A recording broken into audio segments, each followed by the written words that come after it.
ಎಲ್ಲ ಸಮಸ್ಯೆಗಳಿಗೂ ಕೂಡ ಒಂದು ಉಪಾಯ ಇರುತ್ತೆ. ಅವನಿಗೆ ಒಂದು ಒಳ್ಳೆ ಉಪಾಯ ಹೊಳೆಯುತ್ತೆ.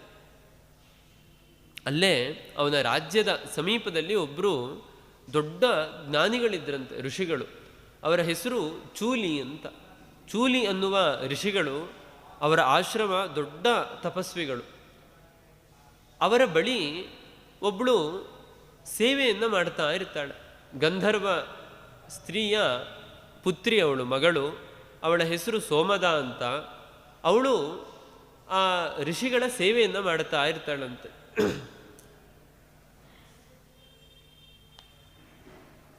ಋಷಿಗಳ ಸೇವೆಯನ್ನು ಮಾಡ್ತಾ ಇರಬೇಕಾದ್ರೆ ಅವ್ರಿಗೆ ತುಂಬ ಸಂತೋಷ ಆಗುತ್ತೆ. ಎಷ್ಟು ಶ್ರದ್ಧೆಯಿಂದ, ಎಷ್ಟು ಚೆನ್ನಾಗಿ ನನ್ನ ಸೇವೆಯನ್ನು ಮಾಡಿದಾಳೆ ಅಂತ ಅವ್ರಿಗೆ ಸಂತೋಷ ಆಗುತ್ತೆ. ನೀನು ಏನು ವರ ಬೇಕು ಕೇಳು ಅಂತ ಹೇಳ್ತಾರಂತವ್ರು. ಆಗ ಅವಳು ಹೇಳ್ತಾಳೆ, ನಾನು ನಿಮ್ಮಲ್ಲಿ ಸೇವೆಯನ್ನು ಮಾಡಲಿಕ್ಕೆ ಬಂದಿದ್ದೆ, ಸಾಮಾನ್ಯರಂತೆ ಏನೋ ನನಗೆ ಸಂಪತ್ತು ಬೇಕು, ಹೆಸರು ಬೇಕು, ಮನೆ ಬೇಕು ಅಂತ ಲೌಕಿಕವಾದ ಆಸೆ ಆಕಾಂಕ್ಷೆಗಳನ್ನು ಮುಂದಿಟ್ಕೊಂಡು ನಿಮ್ಮಲ್ಲಿ ಸೇವೆ ಮಾಡಲಿಕ್ಕೆ ಬರಲಿಲ್ಲ ನಾನು. ನೀವು ಹೇಗೆ ಹಗಲು ರಾತ್ರಿ ದೇವರನ್ನು ಕಾಣಬೇಕು, ಅವನ ಅನುಗ್ರಹವನ್ನು ಪಡಿಬೇಕು ಅಂತ ತಪಸ್ಸನ್ನು ಮಾಡ್ತಾ ಇದ್ದೀರೋ, ನಿಮ್ಮಂತೆ ಒಳ್ಳೆ ಜ್ಞಾನಿಯಾದ ಮಗ ನನಗೆ ಹುಟ್ಟಬೇಕು ಅನ್ನುವ ಆಸೆಯಿಂದ ನಿಮ್ಮ ಸೇವೆಯನ್ನು ಮಾಡ್ತಾ ಇದ್ದೀನಿ ಅಂತ ಹೇಳ್ತಾಳಂತೆ. ನೋಡಿ ಎಷ್ಟು ಅವಳಲ್ಲಿ ಶ್ರದ್ಧೆ ಇತ್ತು ಅಂತ ಅಂದರೆ ಅದಕ್ಕೆ ಅವರಿಗೆ ಸಂತೋಷ ಆಗುತ್ತೆ. ಸಂತೋಷ ಆಗಿ ತಮ್ಮ ಮನಸ್ಸಿನಿಂದಲೇ, ಅಂದರೆ ಸಂಕಲ್ಪ ಮಾಡ್ತಾರೆ. ಸಂಕಲ್ಪ ಮಾಡಿದ ಕೂಡಲೇ ಅಲ್ಲಿ ಒಂದು ಮಗು ಸೃಷ್ಟಿಯಾಗತ್ತಂತೆ. ಅದಕ್ಕೆ ಬ್ರಹ್ಮದತ್ತ ಅಂತಲೇ ಹೆಸರನ್ನು ಇಡ್ತಾರೆ. ಯಾಕೆಂದರೆ ಬ್ರಹ್ಮ ಅಂದರೆ ಭಗವಂತ ಅಂತ ಅರ್ಥ. ಆ ಭಗವಂತ ಕೊಟ್ಟಂತಹ ಮಗು, ಹಾಗಾಗಿ ಬ್ರಹ್ಮದತ್ತ ಅಂತ. ನಮಗೆ ಸಾಮಾನ್ಯ ಬ್ರಹ್ಮ ಅನ್ನುವ ಶಬ್ದ ಕೇಳಿದ ಕೂಡಲೇ ಚತುರ್ಮುಖ ಬ್ರಹ್ಮದೇವರ ನೆನಪಾಗುತ್ತೆ. ವಾಸ್ತವಿಕವಾಗಿ ಬ್ರಹ್ಮ ಅನ್ನುವ ಶಬ್ದ ವಿಷ್ಣುವಿನ ನಾಮ. ಆ ದೇವರ ಹೆಸರನ್ನೇ ಆಮೇಲೆ ಚತುರ್ಮುಖ ಬ್ರಹ್ಮದೇವರು ಇಟ್ಟುಕೊಂಡಿದ್ದು. ಯಾಕೆ ಅಂತಂದರೆ ಬ್ರಹಿ ವೃದ್ಧವು ಅಂತ ಧಾತುಪಾಠ. ವೃದ್ಧಿ, ಸಂಪೂರ್ಣವಾದಂತಹ ಬಲ, ಜ್ಞಾನ, ಶಕ್ತಿಗಳು ಯಾರಲ್ಲಿ ಪರಿಪೂರ್ಣವಾಗಿ ತುಂಬಿದೆಯೋ ಅವನನ್ನು ಬ್ರಹ್ಮ ಅಂತ ಕರೀತಾರೆ. ಅಂತಹ ಭಗವಂತನ ವಿಷ್ಣುವಿನ ಹೆಸರನ್ನು ಇಟ್ಟುಕೊಂಡಂತಹ ಚತುರ್ಮುಖ ಬ್ರಹ್ಮದೇವರು ಆ ಋಷಿಗೆ ಒಬ್ಬ ಮಗನನ್ನು ಕರುಣಿಸ್ತಾನೆ. ಅವನ ಹೆಸರೇ ಬ್ರಹ್ಮದತ್ತ ಅಂತ. ಅವಳಿಗೆ ತುಂಬ ಸಂತೋಷ ಆಗುತ್ತಂತೆ ಸೋಮದಾಳಿಗೆ. ಆ ಮಗನನ್ನು ಕರೆದುಕೊಂಡು ಹೋಗಿ ಅವನನ್ನು ಚೆನ್ನಾಗಿ ಬೆಳೆಸ್ತಾಳೆ. ಅವನಿಗೆ ಜ್ಞಾನಿಗಳ ಬಳಿಯಿಂದ ಎಲ್ಲ ವೇದಗಳ ಅಭ್ಯಾಸ, ಶಾಸ್ತ್ರಗಳ ಅಭ್ಯಾಸ ಎಲ್ಲವನ್ನೂ ಕೂಡ ಚೆನ್ನಾಗಿ ಮಾಡಿಸಿ ಒಳ್ಳೆ ವಿದ್ವಾಂಸನನ್ನಾಗಿ ತಯಾರು ಮಾಡ್ತಾಳಂತೆ. ಇದನ್ನೆಲ್ಲ ರಾಜ ಗಮನಿಸ್ತಾ ಇರ್ತಾನೆ. ಯಾವತ್ತೂ ಕೂಡ ಅಪರಿಹಾರ್ಯವಾದಂತಹ ಸಮಸ್ಯೆ ಬಂದಾಗ ಜೀವನದಲ್ಲಿ ಎಲ್ಲರೂ ಕೈ ಚೆಲ್ಲಿ ಬಿಡ್ತಾರೆ. ವೈದ್ಯರು ಹೇಳಿದ್ರು ಇನ್ನೇನು ಮಾಡಲಿಕ್ಕಾಗಲ್ಲ, ಮನೆಗೆ ಕರ್ಕೊಂಡು ಹೋಗಿ, ನಮ್ಮ ಕೈಯಲ್ಲಿ ಇನ್ನೇನು ಮಾಡಲಿಕ್ಕಾಗಲ್ಲ. ಬೇರೆ ಎಲ್ಲ ಅಕ್ಕಪಕ್ಕದವರು, ಬಂಧು ಬಾಂಧವರು ಎಲ್ಲರೂ ಕೂಡ ಕೈ ಬಿಟ್ಟಾಗ, ಅಂತಹ ಅಪರಿಹಾರ್ಯವಾದಂತಹ ಸಮಸ್ಯೆಗಳು ಬಂದಾಗ ನಮ್ಮನ್ನು ರಕ್ಷಣೆ ಮಾಡೋದು ಭಗವಂತ ಮಾತ್ರ ಅಂತ. ಹಾಗಾಗಿ ಅವನು ರಾಜ ಯೋಚನೆ ಮಾಡ್ತಾನೆ, ಜ್ಞಾನಿಗಳಿಗೆ ಏನನ್ನ ಬೇಕಾದರೂ ಮಾಡೋ ಶಕ್ತಿ ಇದೆ ಅಂತ ಅವನಿಗೆ ಗೊತ್ತಿರುತ್ತೆ. ಆ ಜ್ಞಾನಿಗಳ ಮಹತ್ವ ಗೊತ್ತಿರುತ್ತೆ. ಹಾಗಾಗಿ ತನ್ನ ಶಾಪಗ್ರಸ್ತರಾದಂತಹ 100 ಜನ ಹೆಣ್ಣುಮಕ್ಕಳನ್ನು ಕೂಡ ಕರೆದುಕೊಂಡು ಆ ಋಷಿಗಳ ಬಳಿಗೆ ಬರ್ತಾನಂತೆ ರಾಜ. ಬ್ರಹ್ಮದತ್ತರ ಬಳಿಗೆ ಬಂದು, ದಯವಿಟ್ಟು ನನ್ನ ಮಕ್ಕಳನ್ನು ತಾವು ಸ್ವೀಕಾರ ಮಾಡಬೇಕು, ವಿವಾಹ ಮಾಡಿಕೊಳ್ಬೇಕು, ಅವರನ್ನು ಉದ್ಧಾರ ಮಾಡಬೇಕು ಅಂತ ಪ್ರಾರ್ಥನೆ ಮಾಡಿಕೊಳ್ತಾನೆ ರಾಜ. ಬ್ರಹ್ಮದತ್ತನಿಗೆ ಅದೇನು ದೊಡ್ಡ ಸಂಗತಿ ಅಂತಲೇ ಅನಿಸೋದಿಲ್ಲ. ಆಯಿತು ಅಂತ 100 ಜನರನ್ನು ವಿವಾಹ ಆಗ್ತಾನಂತೆ. ನೋಡಿ, ಅವನಿಗೆ ಎಷ್ಟು ತನ್ನ ತಪಸ್ಸಿನ ಮೇಲೆ ಒಂದು ಕಾನ್ಫಿಡೆನ್ಸ್ ಇದೆ ಅನ್ನೋದನ್ನು ನಾವು ಅರ್ಥ ಮಾಡ್ಕೊಳ್ಬೇಕು. ಅಂದರೆ ಎಂಥ ಸಮಸ್ಯೆಯನ್ನು ನಾನು ಎದುರಿಸ್ತೀನಿ, ನನಗೆ ಯಾವುದೂ ಕೂಡ ಸಮಸ್ಯೆ ಅಂತಲೇ ಆಗೋದಿಲ್ಲ ಅಂತ. ಯಾವಾಗ ರಾಜ ಒಬ್ಬ ಜ್ಞಾನಿಯಾದಂತಹ ವ್ಯಕ್ತಿಗೆ ತನ್ನ ಮಕ್ಕಳನ್ನೆಲ್ಲ ಕೊಟ್ಟು ವಿವಾಹ ಮಾಡಿದ್ನೋ ಆಗ ವಾಯುದೇವರಿಗೆ ಸಂತೋಷ ಆಯ್ತಂತ. ವಾಯುದೇವರು ಕೋಪ ಮಾಡ್ಕೊಂಡು ಶಾಪ ಕೊಟ್ಟಿದ್ರು, ಇವರ ಅಹಂಕಾರ ತೋರಿಸಿದ್ರು ಅಂತ. ಆದರೆ ಯಾವಾಗ ಒಳ್ಳೆಯ ಬ್ರಹ್ಮಜ್ಞಾನಿಯಾದಂತಹ ಒಬ್ಬ ಋಷಿಯ ಕೈಯನ್ನು ಹಿಡಿದ್ರೋ, ಋಷಿಯನ್ನು ವಿವಾಹ ಆದರೂ ಆಗ ವಾಯುದೇವರಿಗೆ ತುಂಬ ಸಂತೋಷ ಆಗಿ ಅವರ ಶಾಪವನ್ನೆಲ್ಲ ಪರಿಹಾರ ಮಾಡಿ ಮೊದಲು ಅವರು ಹೇಗಿದ್ರೋ ಹಾಗೆ ಒಳ್ಳೆ ಸ್ಫುರದ್ರೂಪಿಣಿಯರಾಗಿ ಆಗುವಂತೆ ವಾಯುದೇವರು ಅನುಗ್ರಹವನ್ನು ಮಾಡಿದ್ರು ಅಂತ. ನಾನು ಈ ಕಥೆಯನ್ನು ಯಾಕೆ ಹೇಳಿದೆ ಅಂತ ಅಂದರೆ, ಇದರಿಂದ ನಮಗೆ ವಾಲ್ಮೀಕಿಗಳು ಒಂದು ದೊಡ್ಡ ಸಂದೇಶವನ್ನು ಕೊಡ್ತಾ ಇದ್ದಾರೆ. ನಮ್ಮ ಮಕ್ಕಳು, ಅದರಲ್ಲೂ ವಿಶೇಷವಾಗಿ ನಮ್ಮ ಹೆಣ್ಣು ಮಕ್ಕಳು, ಮುಂದೆ ಅವರು ಕ್ಷೇಮವಾಗಿರಬೇಕು, ಜೀವನ ಪರ್ಯಂತ ಸುಖವಾಗಿರಬೇಕು ಅಂತ ಅಂದರೆ, ಇವತ್ತು ನಾವೇನು ಮಾಡ್ತಾ ಇದ್ದೀವಿ ಸಮಾಜದಲ್ಲಿ?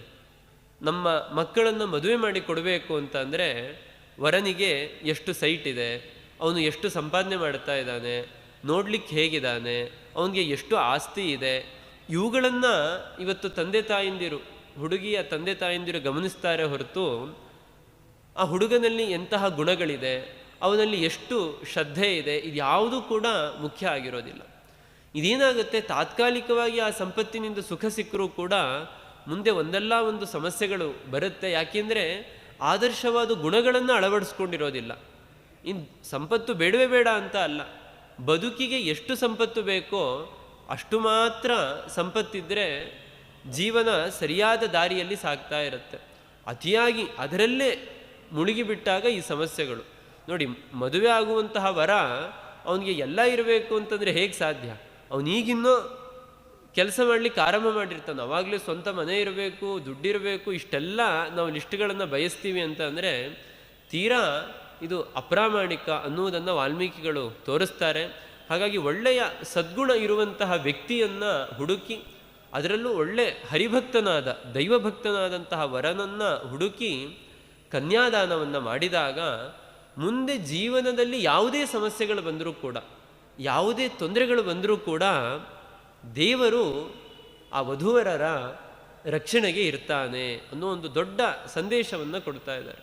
ಮುಂದೆ ಅವರಿಗೆ ಎಂಥ ಸಮಸ್ಯೆನೇ ಬರಲಿ, ಆಗ ಭಗವಂತನ ಅನುಗ್ರಹ ಅವರಿಗೆ ವಿಶೇಷವಾಗಿ ಜೀವನದಲ್ಲಿ ಸುಖವಾಗಿ ಇರ್ತಾರೆ ಅಂತ. ಹೀಗೆ ಕುಶನಾಭನ ಕಥೆ ಇದು. ಈ ಕುಶನಾಭ ರಾಜನಿಗೆ ಘೃತಾಚಿ ಎನ್ನುವ ಅಪ್ಸರೆಯಲ್ಲಿ 100 ಜನ ಹೆಣ್ಣುಮಕ್ಕಳು ಹುಟ್ಟಿದ್ರು. ಮುಂದೆ ಆ 100 ಜನ ಹೆಣ್ಣುಮಕ್ಕಳು ಕೂಡ ಬ್ರಹ್ಮದತ್ತ ಅನ್ನುವನ ವಿವಾಹವನ್ನು ಆದರು ಅಂತ. ಆಮೇಲೆ ಈ ಕುಶನಾಭ ರಾಜ ಇದ್ದಾನಲ್ವಾ, ಈ ಕುಶನಾಭನಿಗೆ ಗಂಡು ಮಕ್ಕಳು ಇರೋದಿಲ್ಲ. ಹಾಗಾಗಿ ಅವನು ಪುತ್ರಕಾಮೇಷ್ಟಿ ಯಾಗವನ್ನು ಮಾಡ್ತಾನಂತೆ.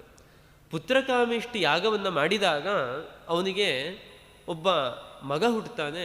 ಅವನ ಹೆಸರೇ ಗಾಧಿ ಅಂತ.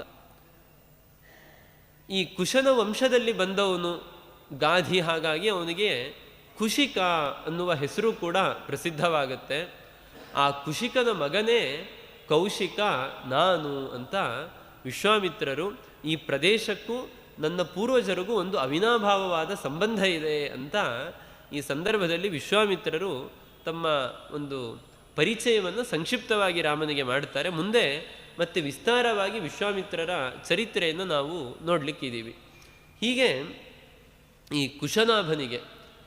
ಕುಶನಾಭನ ಮಗ ಗಾಧಿ ಕುಶಿಕ, ಆ ಕುಶಿಕನ ಮಗನೇ ಕೌಶಿಕ. ಯಾಕೆ ಕುಶನ ವಂಶದಲ್ಲಿ ಬಂದಿದ್ದ ಅಂತ.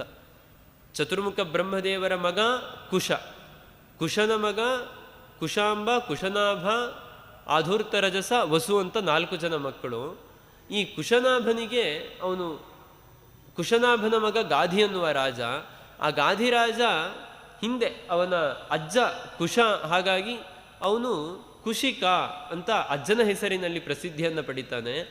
ಆ ಕುಶಿಕನ ಮಗ ಹಾಗಾಗಿ ಕೌಶಿಕ ಅನ್ನುವ ಹೆಸರು ಬರುತ್ತೆ. ಹಾಗಾದರೆ ಇವರಿಗೆಲ್ಲ ಬಂದ ಹೆಸರು ಆ ಬ್ರಹ್ಮದೇವರ ಮಗ ಕುಶನ ಹೆಸರೇ ಇವರಿಗೆಲ್ಲ ಬರುತ್ತೆ. ಹಾಗಾಗಿ ಒಂದು ವಂಶದಲ್ಲಿ ಯಾರು ತುಂಬ ಪ್ರಸಿದ್ಧಿಯನ್ನು ಪಡೆದಿರ್ತಾರೆ ಆ ಹೆಸರಿನಿಂದಲೇ ಮುಂದೆ ಎಲ್ಲರೂ ಕೂಡ ಪ್ರಸಿದ್ಧಿಯನ್ನು ಪಡೆಯೋದನ್ನು ನಾವು ಕಾಣಬಹುದು. ಮುಂದೆ ಜನಕ ರಾಜನ ಕಥೆಯನ್ನು ನೋಡ್ತೀವಿ. ಆ ಜನಕ ಅಂದರೂ ಕೂಡ ಅವನ ಹೆಸರೇ ಜನಕ ಅಂತ ಅಲ್ಲ, ಅವನ ಹೆಸರು ಸೀರಧ್ವಜ ಅಂತ. ಆ ಪರಂಪರೆಯಲ್ಲಿ ಬಂದ ವ್ಯಕ್ತಿಗಳಿಗೆಲ್ಲ ಜನಕ ಅಂತ ಕರೀತಾ ಇರ್ತಾರೆ. ಯಾಕೆಂದರೆ ಅದೊಂದು ಸರ್ನೇಮ್ ಇದ್ದ ಹಾಗೆ. ಈಗ ನಾವು ಕುಲಕರ್ಣಿ ಈ ರೀತಿಯಾಗೆಲ್ಲ ಬಳಸ್ತೀವಲ್ಲ, ಹಾಗೆ ಜನಕ ಅನ್ನೋದು ಒಂದು ಸರ್ನೇಮ್ ಇದ್ದಂತೆ. ಆ ಪರಂಪರೆಯಲ್ಲಿ ಬಂದಂತಹ ವ್ಯಕ್ತಿಗಳಿಗೆಲ್ಲ ಒಂದೊಂದು ಹೆಸರಿರ್ತಾ ಇತ್ತು. ಹಾಗೆ ಸೀತೆಯ ತಂದೆ ಸೀರಧ್ವಜ ಜನಕ ಅಂತ ಅವನ ಹೆಸರು. ಮಹಾಭಾರತದಲ್ಲಿ ಅನೇಕ ಜನಕರ ಪರಿಚಯವನ್ನು ವ್ಯಾಸರು ಮಾಡುತ್ತಾರೆ. ಒಬ್ಬ ಜನದೇವ ಅಂತ ಇದ್ದಂತೆ, ಜನಕೋ ಜನದೇವಸ್ತು ಅಂತ ಅವನ ಒಂದು ರೋಚಕವಾದ ಕಥೆಯನ್ನು ವ್ಯಾಸರು ಹೇಳ್ತಾರೆ.